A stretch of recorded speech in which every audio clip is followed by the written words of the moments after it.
Good morning, well, afternoon, everybody. I want to welcome you to the Diablo Retrospect panel with me, Matt Householder. Thank you very much. Producer of Diablo 2 and a lot of other things along the way in my career.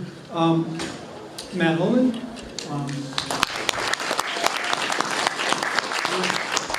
Diablo 1, 2, and 3, I believe. A little bit of free. Doing mostly music and audio design, but a lot of gameplay feedback and that sort of stuff. And Jay Wilson, game director, Diablo 3. So the format we're going to do here, as much as we can, is quick introductions by each of us. I've already taken some of my own time, probably. Let me start up my timer. You've taken exactly 55 seconds. 55 precious seconds we're never getting back.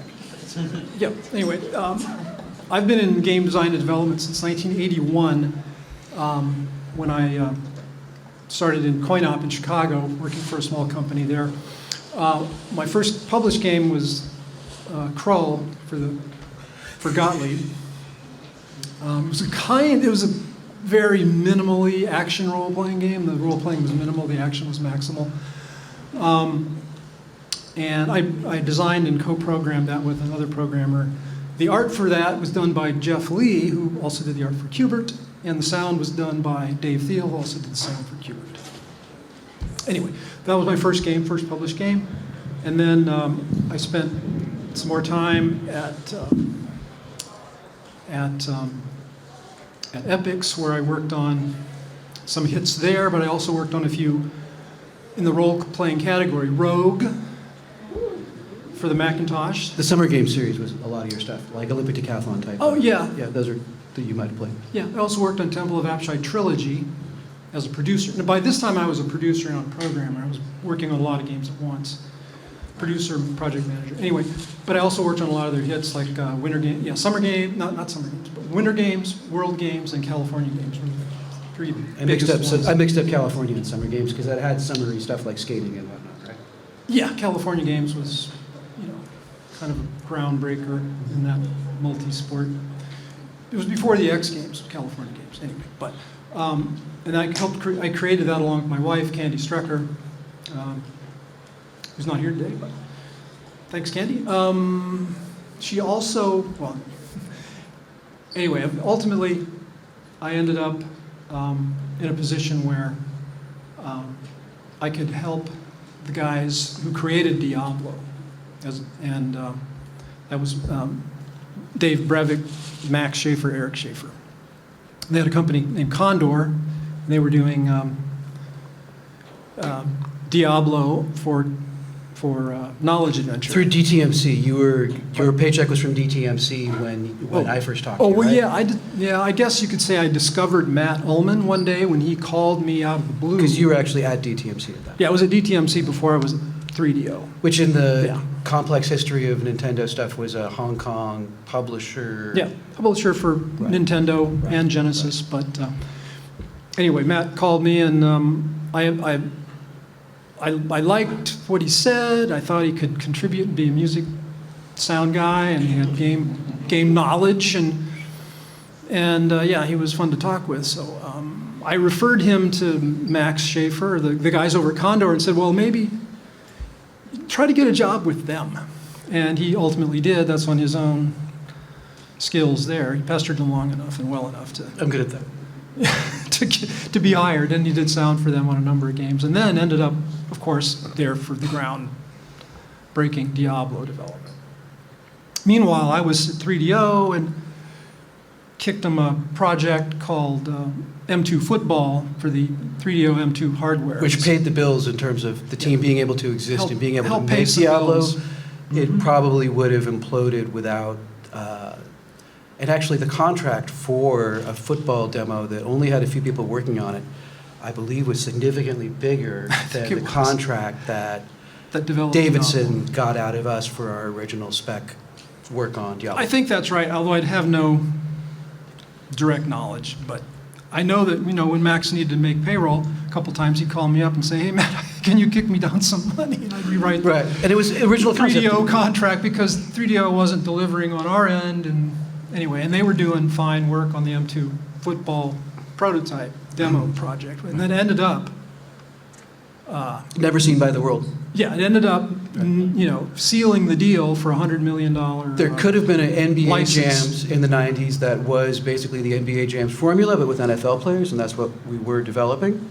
But like many things in the history of the entertainment industry, it never existed. But that's what paid the bills for the original Diablo. It's paid some of the bills. Yeah.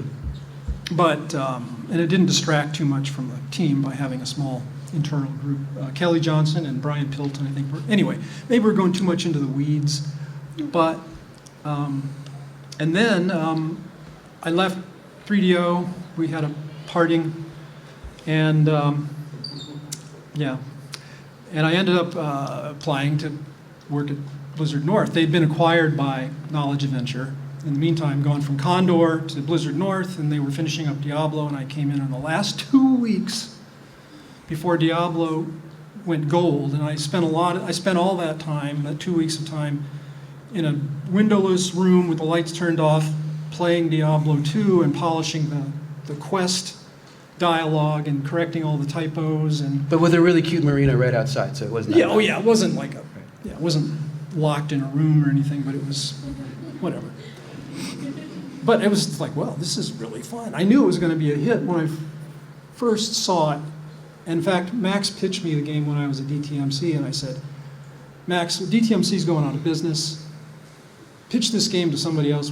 Don't get tangled up with us because it might get taken down. So anyway, but yeah, so there I was playing Diablo, and it was wonderful. The music was wonderful, and it was obvious. It had been obvious since it came out on that Windows sampler disc that it was going to be a huge hit to everybody, I think. And that was really lucky timing on a pure commercial basis, in that Diablo came along when Windows 95 was the new thing that everybody had to have. It was to use a horrible, horrible, dreadful word that I'm ashamed to use, but was very popular at the time in the mid-90s. It was very synergistic.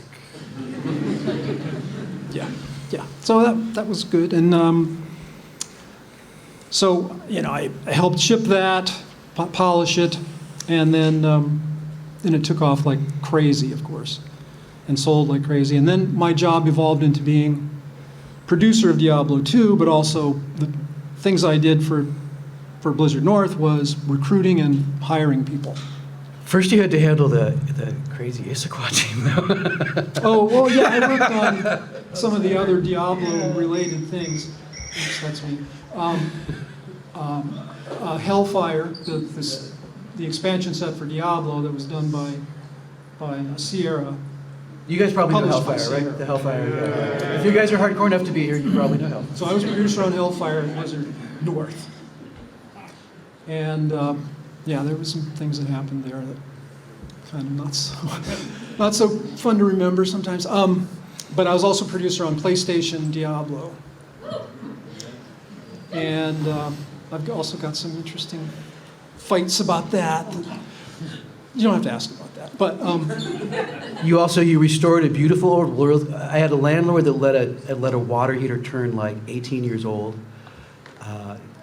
An intelligent guy with like a mechanical engineering degree from Berkeley, but he forgot that you should replace your water heaters after every. He was a good landlord otherwise, but he destroyed. Unfortunately, one of the other things you did in that period was you helped restore a beautiful old Wurlitzer that was basically the Ray Charles Wood, portable piano. oh yeah, I guess I Wooden remember. frame, Yeah, like yeah. 1950. What year was what I say? 1957, What'd I say? right? Yeah. With the left hand.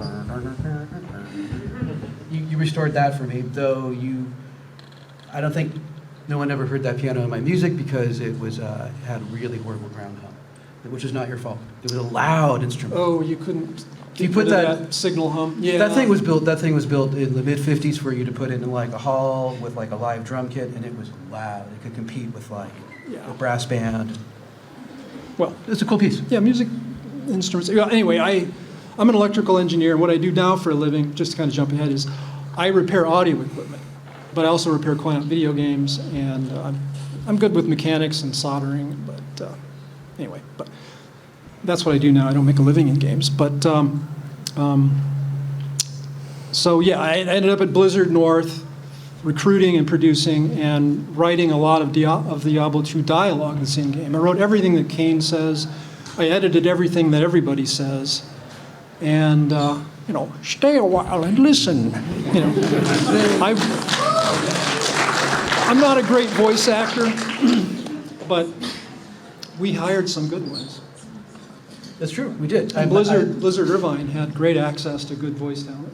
I saw Michael Goff at a thing, the Orange County, the Irvine, where they show off the instruments in Disneyland. In Anaheim.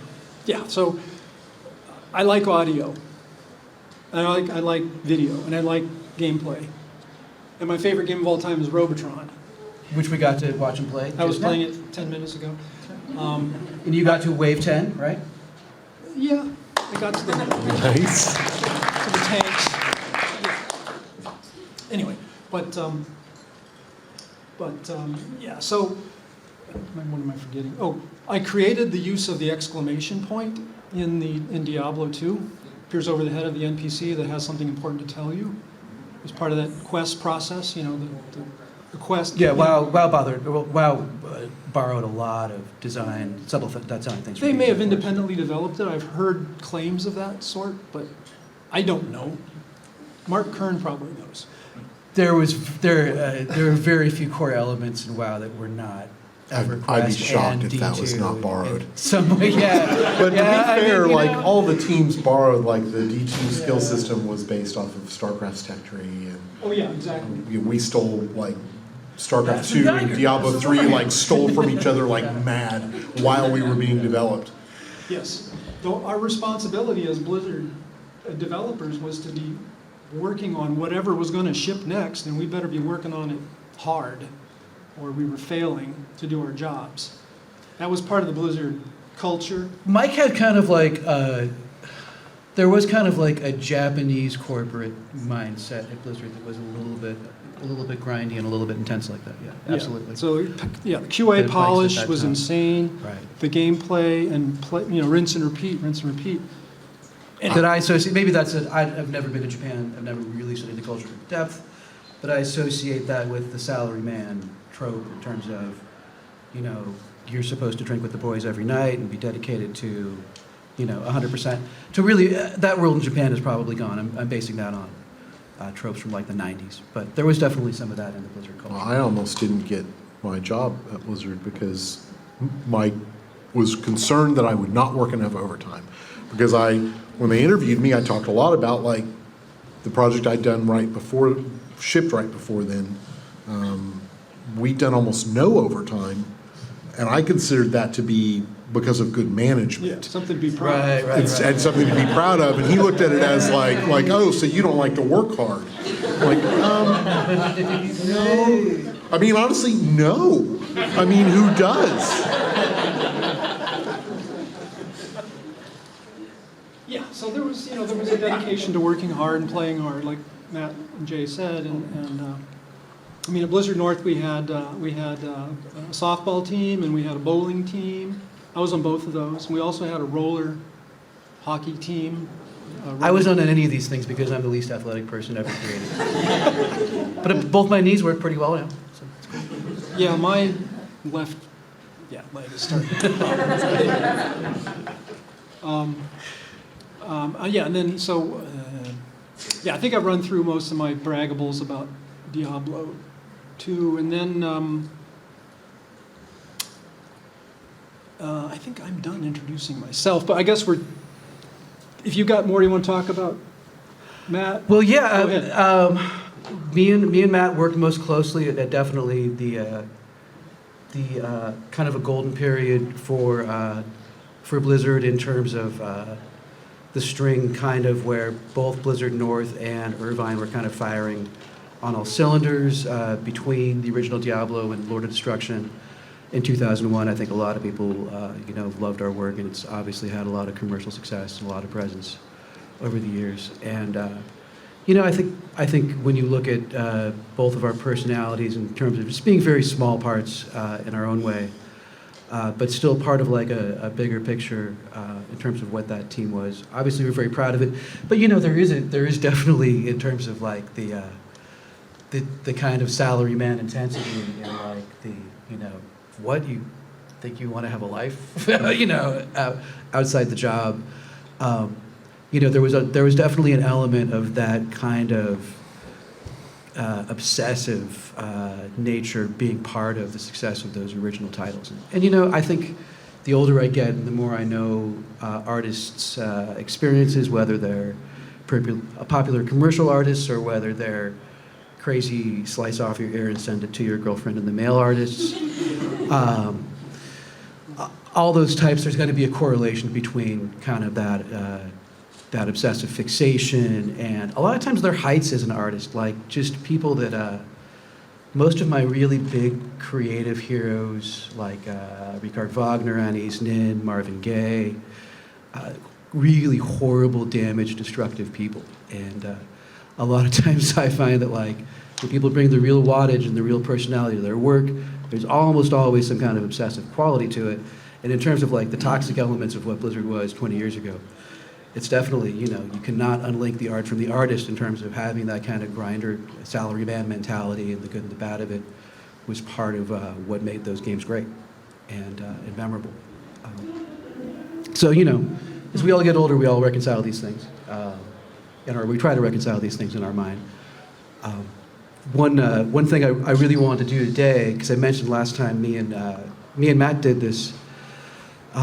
We had about a third of the people here? Yeah. We did this last time? How many, show of hands, how many people saw Matt and me 3 years ago? A few? Very few, like four. about Okay. 10% tops. Yeah. Okay. So yeah, I worked with Matt over, I'm kind of the bridge between these two guys in that I worked with Matt from the very beginning, and he was the person I originally harassed in 1993 when the economy was horrible. Not horrible, actually, I'm exaggerating a little bit. The economy was kind of in a pause, but I think if you were in the Bay Area, you knew that like tech was still going to grow. The video games industry in particular, I kind of crept into a crack in a kind of a pause in that world, that it was not really overheated or kind of overexcited, because it was kind of in the last console cycle dip, right when I crept in like late 93, and when I worked on a Genesis title, which was kind of the parallel thing for the Super Nintendo, if you remember that world, or have studied it, perhaps in a book or a website.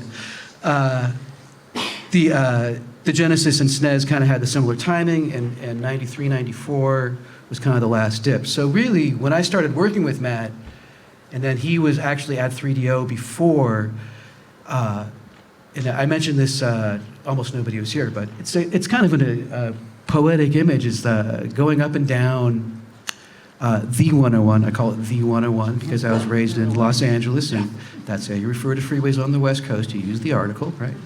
If you go up the 101, from the 84 as it goes into the Bay, and then all the way up to Twin Dolphin Drive, which was where Sega was.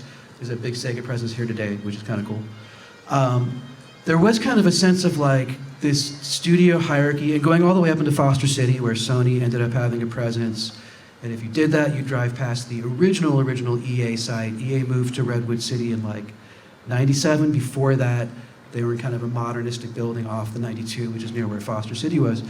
And there really was kind of like a video game Hollywood, and Sega seemed so like established. And like when you go to their big corporate offices, when I was first hustling for work, around the time I was bugging Matt, one of the things I did was try to bother a person that I didn't know much at all, but he was working at Sega, and I just wanted to talk to him about working in games. And when you would visit somebody at Sega in that big gleaming tower on Twin Dolphin there, and it just was like, 3DO had their big IPO that was very successful. Random developer that I was also bugging, which was Condor, where I ended up working. But as you progressed up the 101, it was really like an old kind of Hollywood studio row. And it's just, the main thing I would want to communicate with that is that like, when you would go visit somebody at Sega, it just seemed like, oh, it's like Coke and Pepsi, Nintendo and Sega. It's going to be this way forever, right? And of course, that's just not how business works. That's not how life works. The game business. They tried to do a 32X type stuff and kind of expand Saturn, the brand, or whatever it was. And it just kind of imploded. 98, 99, the attempted reboot of Atari that insiders didn't have that much faith in, kind of fizzled around then too. 3DO, of course. Trip is a brilliant guy. Trip Hawkins, very, very creative mind, very important person in gaming history. And Trip did a fantastic job doing an IPO, and he did a fantastic job selling purported technology to Matsushita, Yeah. something that resembled purported technology He's to a great Matsushita. salesman. Yeah, he was a great salesman. But those things kind of seemed like, dust in the wind, like the old Kansas tune that the guy that wrote Tristan may have heard in childhood once or twice, right? With the great finger picking in it. Yeah, it really was incredible to see how fast that world just kind of whoosh. It's other industries are used to it happening because you're used to kind of technology creeping up on you, and Rust Belt-izing various things. But if I would communicate anything, it would be just the kind of how that world. Obviously, you guys know the history because you guys love games and you're here at the Retro Game Festival. So, but when you were in the middle of that kind of row of studios and just feeling like it was there forever, and yeah, nothing does last forever. And my life changed a lot in 2005. The same day my wife went into labor, Mike Morheim did a surprise announcement, August 1st, 2005. And that was the day that the random vagaries and happenstances of corporate life changed my life a significant degree. And Mike basically told us all, we're shutting you down, and we're hopefully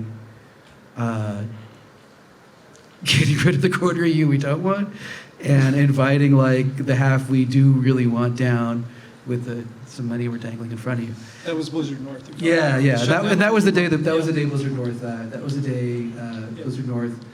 And the whole logic in terms of who they did and didn't want, I thought was really kind of short-sighted and dumb in terms of some aspects. I think it made this guy's job a little harder in terms of, I don't know, in some ways, in terms of like, if that corporate culture was a little bit more delicately handled, insane prima donnas that we were, it might have made the foundational part of Diablo III a little bit easier.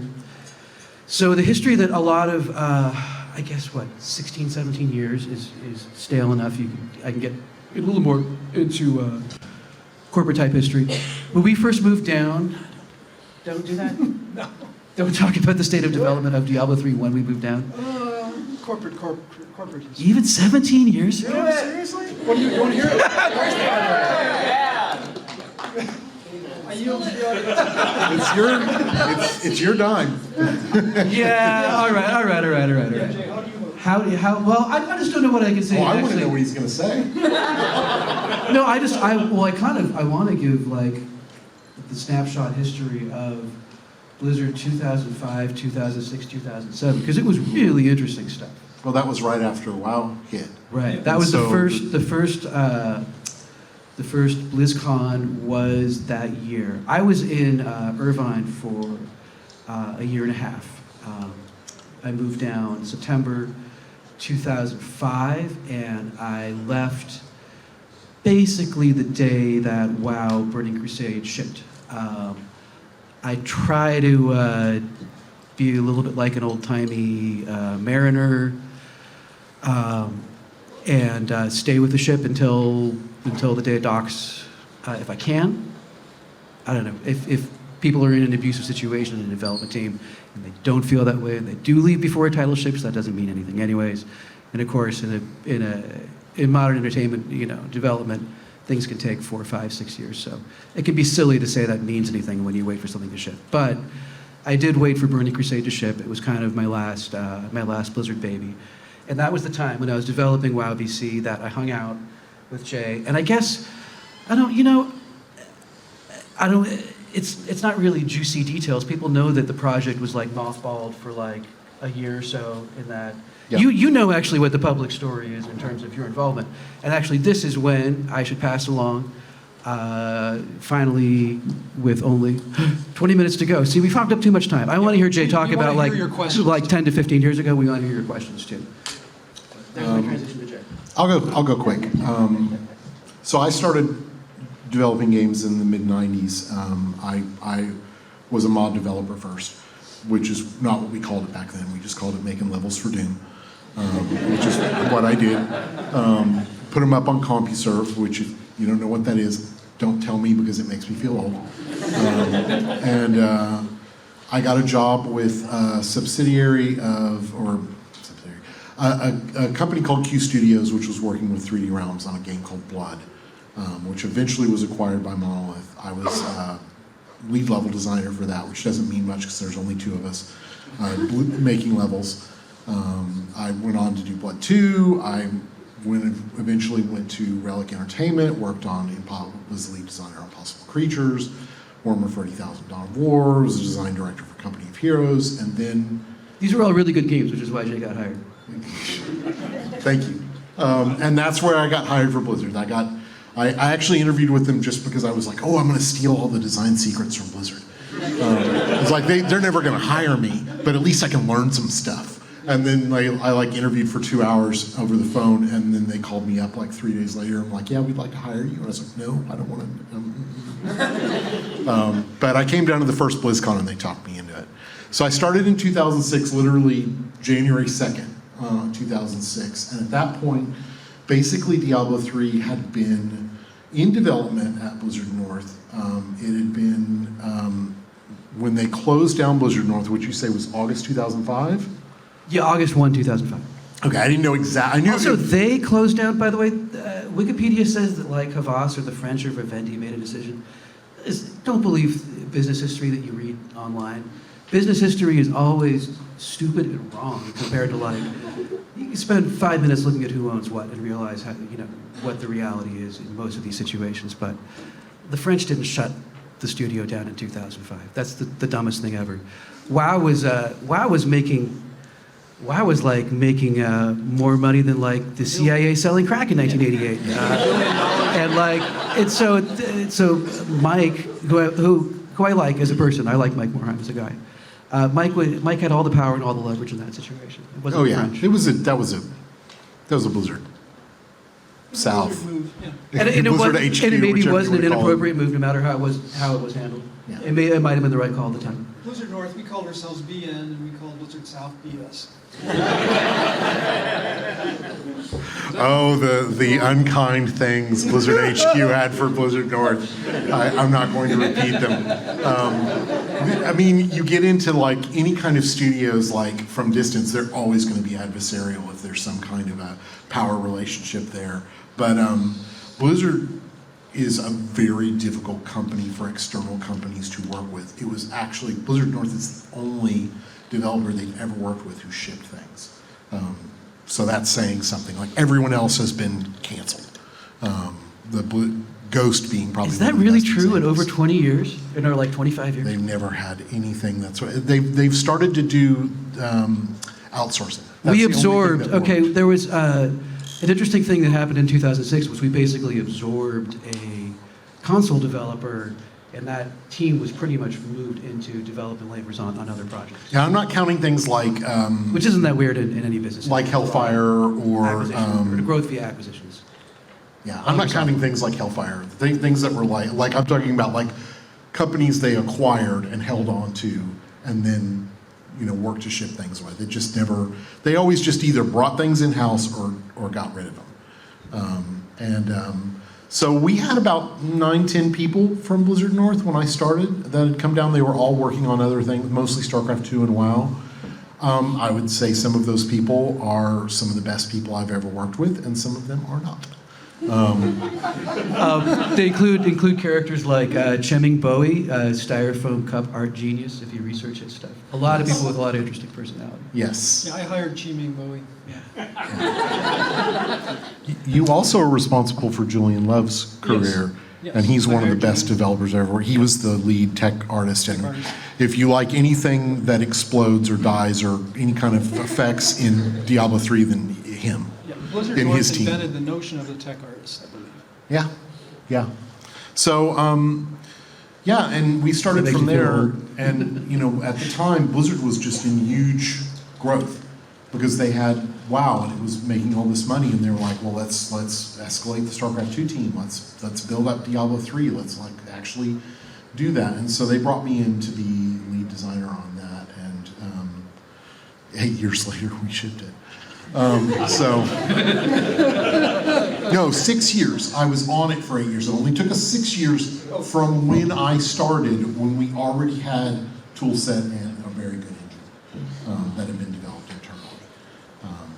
So yeah, that's my short history there. I don't want to go, and I'm right now, I do game consulting and I have a small startup game company that we're bootstrapping prototypes and things like that. So I stopped for a little while and wrote a novel, but I still make games. Do we want to do the burning questions already? Yeah, we got 14 minutes, so do we want to have a microphone, or do you want to just have people stand up and talk real loud? Oh, we got a microphone in the middle right there. All right, awesome. Call for questions. This gentleman here with the mask on the left. You can line up behind him if you want to come up and ask questions. So this is mostly for Matt Uelmen. I know that at least vaguely, the development of like the score and sound design can be a little more detached from the rest of development at times. How does that experience kind of differ from, you know, projects, earlier Blizzard North projects like Diablo II, to even things, you know, more recently like your work at Runic Games and on Torchlight? Like how kind of did you feel the effects of the work culture as someone that may have been, I guess, a little more outside of the direct, like, programming, things like that? That's a great question. And you know, it really has varied in my career very, very much project to project. Pretty much in this last part of my career, which still continues to this day, where I'm working with Max Schaefer, has been work from home with, obviously the Runic HQ was up in Seattle, and then we had the HQ for the ill-fated Torchlight 3 in San Francisco. And, I was one of the first people to work from home. Now, like 40% or something ridiculous of the tech workforce does that, and COVID, of course, accelerated that. And it's a logical thing when you're a composer and you're a sound designer to work in a different space. But there are a lot of moments where I miss having like a pit of people playing the game. I miss being able to have lunch with an animator. I miss being able to hang out with like the concept artists and make fun of programmers, I'll jump in real quick, but we always kept at Blizzard North a working version of Diablo II. And you would get instant feedback from everybody in the office. And maybe they even run down to your office and tell you something is good or bad and demand that it be taken out or changed or thumbs up or whatever. So. We actually kept that culture with D3 as well. D3 Yeah, was it's a good culture to have. It's a was big part of Blizzard's always, success, really. from when I started, it was always running. Everybody was what gave feedback, and we had a very open culture. Like that, as teams get bigger, that tends to change. Like everybody gets really specialized, and they get so specialized they stop talking to everybody else. But Diablo 3 was like 70, 80 people. That's still small enough. Like usually it's about 120. Once you get over that size, like for some reason there's these magical numbers that change your development, and that's 120 is one of those numbers where everyone becomes so specialized they stop talking to other departments and just stay within their own group. Near the sacred nerd number 128, of course. Very close. It may actually be that number. It's around 120. Thank you. Yeah, that's a great question. And in project to project, like some things that I've worked on have been more sample-oriented. Some have been a live thing. It really depends on the money available and the goals, thing to thing. Like Hob was all kind of like my big thing from the past 15 years, where you get to actually hear me play guitar and whatnot.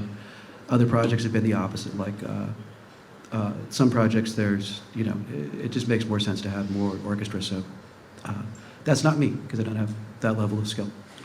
Not to also beat a dead horse, but the D2 always running, D3 always running, always being able to play it, that is extremely extremely rare in the game industry. Yeah, Most games I work on have not worked until the very end of the game. Like you're like, it's finally working, like, or it's like, yeah, it runs, but the frame rate's so bad you can't really play it or whatever. And then the last 3 months, you like desperately try to make sure that it all works. So. You know, parenthetical to that, one thing that really impressed me when I moved down to Irvine in 2005, and like the night shift for QA came in, and like the same whole room full of like 40 people, mostly younger male, not entirely, but mostly, would come out at like 6 p.m. and the night shift would come in, and I was like, wow, Mike, you really have like a 12-hour, you know, like, it's probably 12 times 2 and not 8 times 3. But you really have like a day and a night shift doing QA on this stuff all the time. And I thought, well, you know what? That's like, I mean, I think that was a big, big part of the success, at least commercially, that WoW especially enjoyed it. That it came with a certain amount of reliability because they really did have like 2 big staffs like taking QA seriously, which is a big part of Blizzard's success, really. You know, as much as like prima donnas like myself are part of the experience, just having a reliable product is kind of important, just like, you know, selling a car or a fridge. Question number 2. All right. First, thanks for making just amazing games. Music's awesome. Love Diablo 3. I have 2 questions. The first question, I don't know, this is for both of them for Jay. In terms of the Diablo 3 skill design, one thing that I liked at that time that I was disappointed that it was taken away was the tradable skill runes that you guys had early on, and then you guys switched away to the kind of elective type, choose your own modifiers for the skills. I'm curious why you moved away from that. And then the second thing is there was obviously a lot of controversy with the Diablo 3 auction house, but I thought it was great. I'm probably one of the minority there. Yeah. Myself, like, I'm not part of that group either, so. Rob Parda didn't pay you to say that, right? No, I didn't like it at all, but I'm glad you did. Yeah. I guess I'm always curious because Real Money Auction House, I think, was really ahead of its time compared to like where gaming's heading today. But how did you guys view the Real Money Auction House internally? Obviously, gameplay aside, damage it did.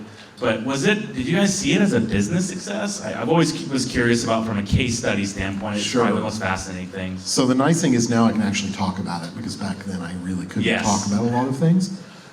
So what your first question though, I could probably answer that one really quick. Yeah. Oh, the skill system.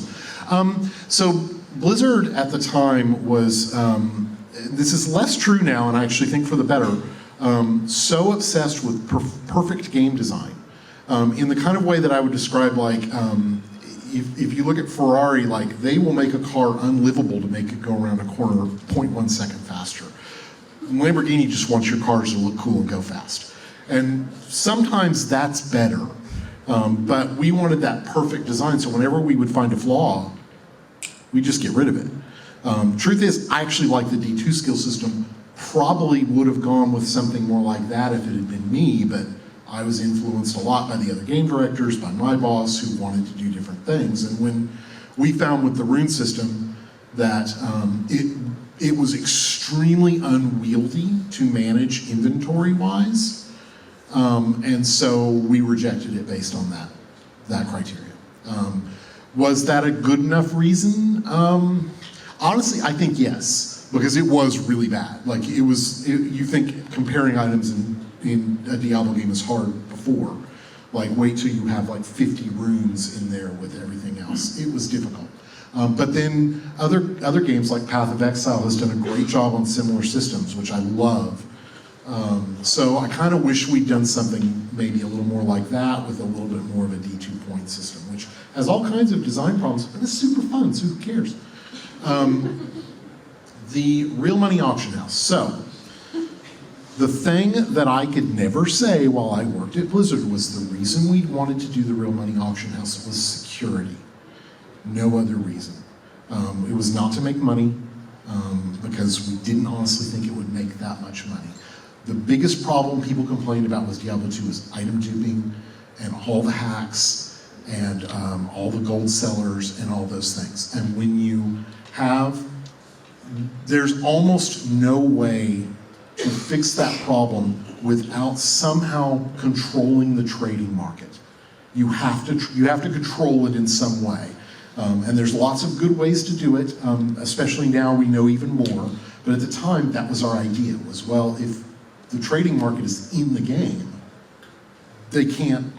we control it, and the hackers don't. Not like D2JSP. Yeah, and that's the other reason why we also went online only, because when you don't go online only, you have to give out the client server, and once you give out the client server, hackers got you. But I could not say those things because you do not poke hackers. Like, if you say like, oh, we're doing it for security reasons, then the hackers go, oh, really? I could never say that. We were one of the first DDoS attacks, right, back in '97? Oh, yeah. Yeah, the first like really big ones. Yeah. So the short answer about the profit, it made a little bit of money, nothing compared to it was not that profitable. And we never expected it to be. I know people thought we were just trying to make a lot of money. We really thought of it as a courtesy to making the game more secure. I think it probably, I want to say it made if it made more than 10 or 15 million, I'd be surprised. Sounds like a lot of money, but when you compare WoW was making into ridiculous. That every 20 hours, yeah.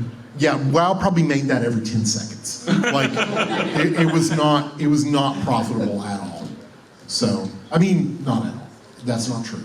It was not very profitable. Thank you guys. Appreciate it. Next. By the way, one other quick thing. The reason why we did not get rid of it right away when we saw that it was a problem was legally we didn't think we could because it was advertised on the boxes. So we actually took a long time to try and work out all the legal issues before we finally said, okay, we think it's worth just trying it, and if we get a lawsuit, oh well. You can always just blame lawyers collectively and generally. Always an option.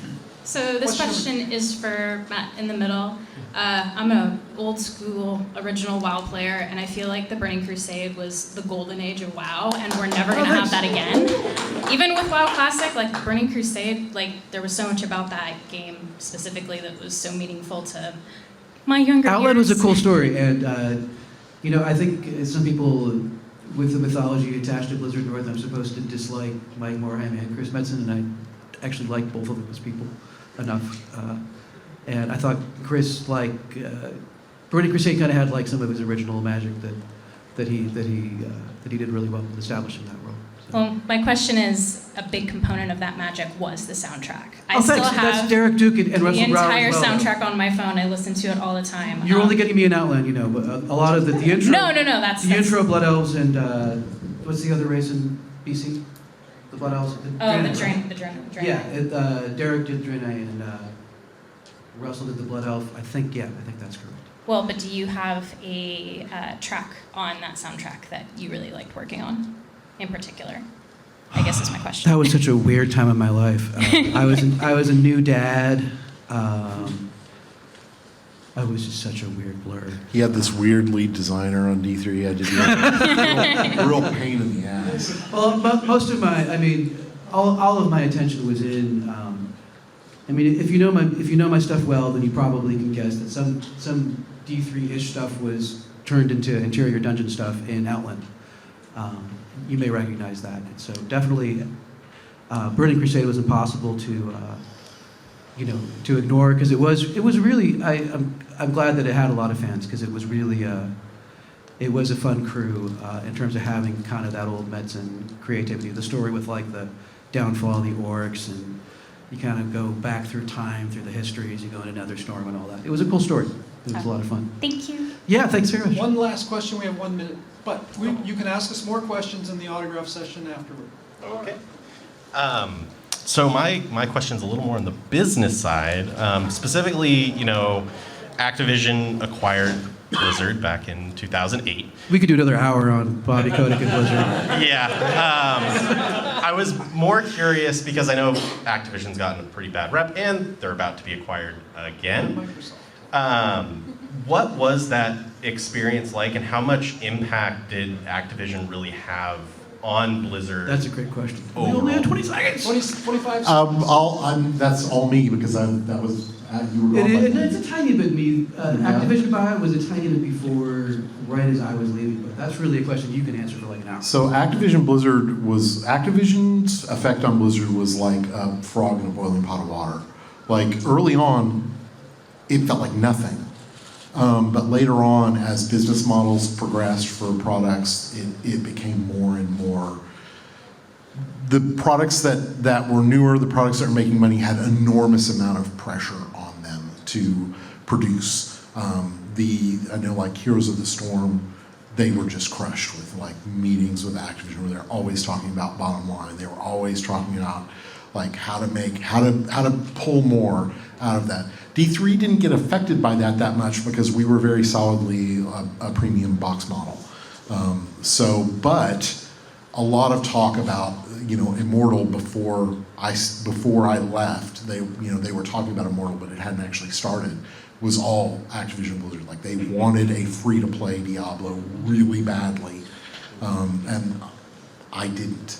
Now, granted, by then I was off Diablo. So, but yeah. So they had a big effect on all those business models and everything. And in my opinion, a lot of the higher up people who have left did because they just got frustrated with all of that. And I don't think it made those products better. We had a saying at Blizzard when I was there. There's a lot of bad things about Blizzard. There's a lot of great things about Blizzard. But I always thought the best thing was they had a saying of like, we always want to be the guys in the white hats, which means we always want to be the good guys. So we always want to be doing something that we think is right for our players. So if we charge our players for something, well, of course, we're going to charge them. We're a business. Like, we have to make money.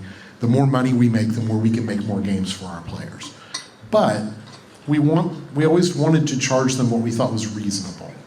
So that came in direct conflict with a lot. Did the of Phillies win while we were doing this? They did, didn't they? Well, we're done. Thank you very much. Thanks, guys. Join us next door if you like. Please don't forget to like and subscribe, and to the right are the playlist of the Portland Retro 2022 and some other interesting videos. Thank you.